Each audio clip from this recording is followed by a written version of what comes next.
तो पुण्यात्माओं जब हम भगवान पर आश्रित होंगे, पर हमारा इतनी हिम्मत रही कोई ना कि हम यहाँ तक सैक्रिफाइस कर सके। पर परमात्मा ने दूसरा तरीका अपना दिया कि तुम अपना लगे रहो, एक दिन अवश्य होगा। अब जैसे विश्वास करने के दो तरीके होते हैं, एक तो यूं मान ले कि जो सामने वाला कह रहा है यह बात सच्ची होगी,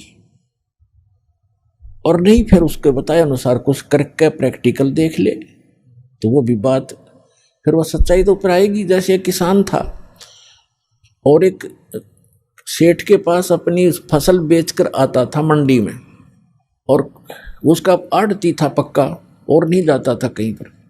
एक दिन क्या हुआ कि जब वो फसल लेकर गया 2-3 महीने 4-6 महीने के बाद, तो पता चला कि उस सेठ की दुकान बंद है।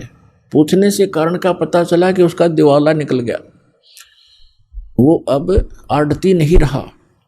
तो उसका मित्र भी हो गया था वो बहुत अच्छा।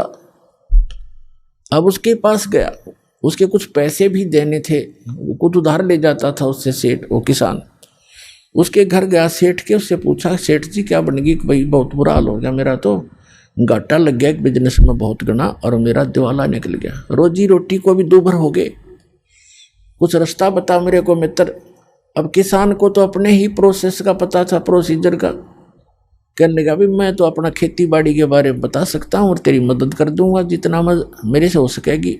आप वहाँ खेती कर लो, हमारे गाँव में चलो, आपको कुछ ठेके पर कुछ मैं अपनी ज़मीन बहुत है वैसे दे दूंगा, और आप उसमें बोलो, बीज भी उधारा दिवा दूंगा, उसको ज़मीन को बहाने वाले व्यक्तियों को भी रोक दूंगा, 2-4 महीने तेरे को पैसे नहीं लेंगे, और अपना कर लो आप फसल।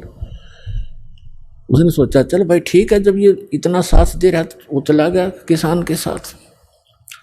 अब किसान ने बताया कि ये 10 एकड़ ज़मीन है, इसको पहले हल से बहा दे, इसका घास खत्म हो जाएगा।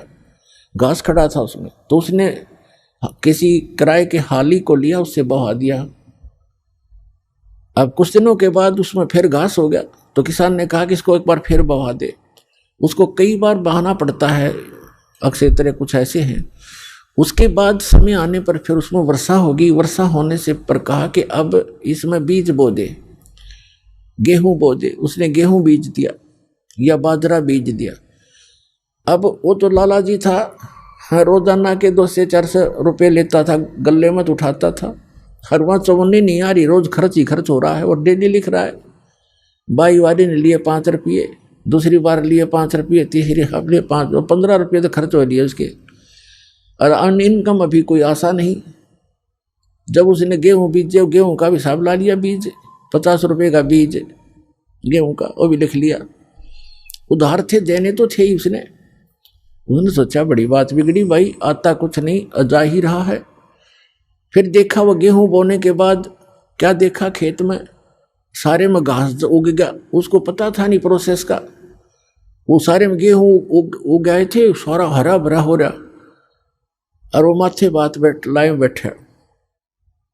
उसने ये सोचा था इसमें फिर घास जाम गया, मित्र कहेगा इसने फिर बवा दे।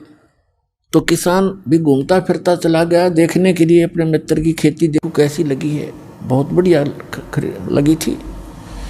तो उसने पूछा भाई कैसे बैठा है सेठ जी, ऐसे क्यों चिंतित है? कहने लगा भाई मित्र मैं तो जाऊँ अपने घर में, क्या बोला फिर घास जाम गया, इसमें आप कहोगे फिर बवा दे, इसमें 5 रुपये फिर लगेंगे। तब वो हंसा उसका मित्र के नहीं ऐसी बात नहीं है, अब नहीं कहूँगा बहाने के लिए, अब तो ये फसल उगी तेरे, ये फसल है, गेहूं होंगे। अब उसका ना जच्चे, क्योंकि उसको पता नहीं था कि गेहूं भी बनेंगे कैसे, इसमें गेहूं तो मिट्टी में डाल दिए, सारे खराब हो गए। वो तो उनको देख रहा कि गेहूं तो खराब हो गए। अब कहने लगा तो विश्वास रख। उसको विश्वास यूं था कि उसका साथी भी ऐसा ही कर रहा था, अज्ञो भी ऐसे ही बोल रहा था, थोड़ा दिल डट रहा था, पर जचा कती नहीं थी।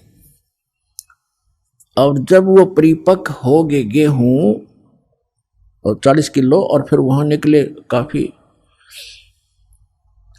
20-30, उसमें ऐसे होते थे 20-30 मन।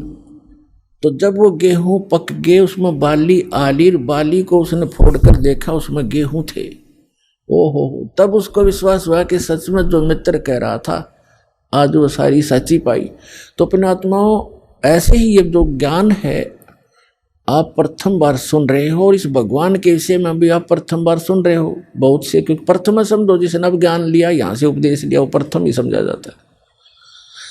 तो दास जो आपको बता रहा है, दास ने भी वही काम किया है जो आपको समझा रहा हूँ, बता रहा हूँ, और फिर आपके साथियों को भी ये लाभ हुए हैं। तो आप इनको देखकर और इस ज्ञान को आधार बनाकर ये करते रहना, एक दिन विश्वास आप पे हो जाएगा।